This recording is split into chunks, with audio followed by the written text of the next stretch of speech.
Hello दोस्तों, आप सभी का स्वागत है हमारे चैनल पर। आज हम बात करेंगे कुछ 5 इम्पोर्टेंट क्वेश्चंस के बारे में जो हम किसी भी हॉस्पिटल में एज अ नर्स इंटरव्यू देने जाते हैं तो सबसे ज़्यादा रिपीट होने वाले 5 क्वेश्चंस के बारे में आज हम आपको बताएंगे। तो सबसे पहले बात करते हैं हम GCS यानी कि ग्लासगो-कोमा स्केल। ये क्या है? ये एक ऐसे स्केल है जिसमें हम पेशेंटों का, जो हमारे हॉस्पिटल में एडमिट पेशेंट है, उनका हम कॉन्शियस लेवल चेक करने के लिए इस स्केल का यूज़ करते हैं। और इसमें जो हम जो इसमें हम जो स्कोर देते हैं, सबसे जो इसका स्कोर टोटल स्कोर होता है वो होता है 15, और जो कम स्कोर हो सकता है नॉर्मल पेशेंट में वो 3 हो सकता है। और हम बात करते हैं अगर किसी पेशेंट को ट्रैकियोस्टमी ट्यूब डली है तो उसका 2 स्कोर हो सकता है और VT हो सकता है। स्पेशली हम क्या करते हैं, ग्लासगो-कोमा स्केल में हम पेशेंट के 3 रिस्पॉन्स चेक करते हैं। तो पहला रिस्पॉन्स क्या है? पेशेंट का आई ओपनिंग। इसमें जो मैक्सिमम स्कोर होता है वो होता है 4। दूसरे नंबर पर आता है हमारा वर्बल रिस्पॉन्स, यानी कि पेशेंट कुछ बोल रहा है, अचानक से हम उसके पास गए तो हम उससे पूछने लगे आपका नाम क्या है, वो ओरिएंट है तो उसको हम स्कोर देंगे 5, और जो ओरिएंट नहीं है तो वेरिएशन आ रखी है तो उस हिसाब से हम उसको कम स्कोर करेंगे, ठीक है।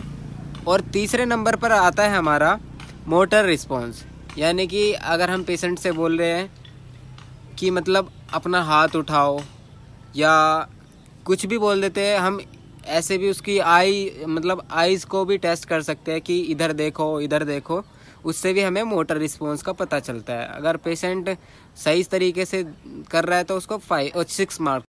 अब बात करते हैं हम क्वेश्चन नंबर 2 की।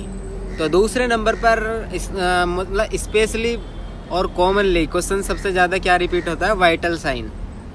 तो सबसे पहले हमें पता होना चाहिए कि हमारे वाइटल साइन क्या है और उनकी नॉर्मल वैल्यू क्या है। रिसेंटली एक वाइटल साइन अभी और ऐड हुआ है जिसको बोलते हैं हम ब्लड ग्लूकोज लेवल। तो वो अब उसे मिलाकर हमारे टोटल वाइटल साइन हो गए 7। तो मैं आपको एनलिस्ट करा देता हूँ कि हमारे वाइटल साइन कौन कौन से हैं। पहले नंबर पर आता है हमारा पल्स रेट, दूसरे पर आता है हमारा रेस्पिरेशन रेट, तीसरे पर आता है ब्लड प्रेशर, चौथे पे आता है हमारा बॉडी टेम्परेचर, 5वें पे आता है हमारा SpO2, और 6ठे पे आता है हमारा पेन स्कोर, और 7वां जो मैं बोल रहा हूँ अभी रिसेंटली ऐड हुआ है वो हुआ है हमारा नॉर्मल, जो बोलते हैं कि। अब बात करते हैं हम क्वेश्चन नंबर 3 की। तो तीसरे नंबर पर आ जाता है नॉर्मली क्वेश्चन हैंड वॉशिंग, और हैंड वॉशिंग के टाइप भी पूछ लेते हैं। तो आपको क्या है, हैंड वॉशिंग के स्टेप अच्छे से याद करके जाना है और प्रैक्टिकली भी उन्हें देख लेना है। और अब बात करते हैं हैंड वॉशिंग में हम हैंड वॉशिंग के टाइप्स की। तो नॉर्मली हैंड वॉशिंग 3 टाइप्स की होती है। पहली होती है सोशल हैंड वॉशिंग, जो कि हम नॉर्मली हैंड वॉशिंग करते हैं खाना खाने से पहले या कुछ भी करने से पहले घर पे। और दूसरे नंबर पर आती है हमारी मेडिकल हैंड वॉशिंग, और तीसरे नंबर पर आ जाती है हमारी सर्जिकल हैंड वॉशिंग। तो इन सब को मिलाकर हमारे हैंड वॉशिंग होती है 3 टाइप की। और जो मेडिकल हैंड वॉशिंग है वो हमारी 2 टाइप की आगे फर्दर डिवाइड है, जिसको एक होता है हैंड रबिंग और एक होता है हैंड वॉशिंग। अब बात करते हैं हम 4th क्वेश्चन की। 4th क्वेश्चन क्या है हमारा? बायोमेडिकल वेस्ट मैनेजमेंट, या उसको शॉर्ट फॉर्म में वो पूछ भी सकते हैं इंटरव्यूअर, जो हम होता है वो पूछ सकता है कि BMW मैनेजमेंट क्या है। तो BMW मैनेजमेंट यही है कि बायोमेडिकल वेस्ट। सबसे पहले तो आपको पता होना चाहिए कि बायोमेडिकल वेस्ट होता क्या है। जितना भी हमारा हॉस्पिटल में या लेबोरेटरी में जो वेस्ट बचता है ना, उसको हम बायोमेडिकल वेस्ट बोलते हैं। और उसके मैनेजमेंट के लिए हमारा 4 कोड बनाए गए हैं, कलर कोड दिए गए हैं, और यानी कि कंटेनर मिलते हैं, बॉक्स मिलते हैं किस्म के हॉस्पिटलों में। तो कलर के अकॉर्डिंग ही हमें जो है हमारा बायोमेडिकल वेस्ट है उसका मैनेजमेंट करना होता है।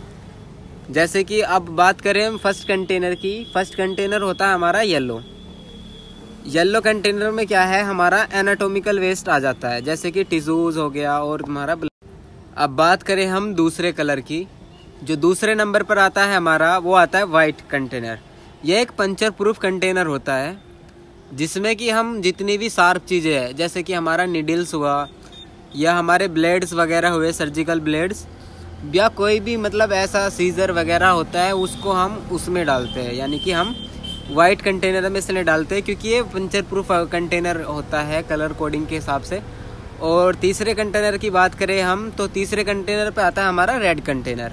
इसमें क्या है, हमारा जितने भी इन्फेक्टेड हमारी प्लास्टिक्स होती है ना, जिसमें कि हम बोल सकते हैं आईवी बोटल्स होगी, फ्लूइड की जितनी बोटल्स वगैरह होगी, सब प्लास्टिक वेस्ट हमारा हॉस्पिटल का रेड कंटेनर में आ जाता है। और हम जितना भी हमारा जैसे आईवी सेट्स हुआ, कैथेटर हुआ, या फिर जितनी भी हमारी प्लास्टिक बोटल्स है, सब उसमें आ जाएगी।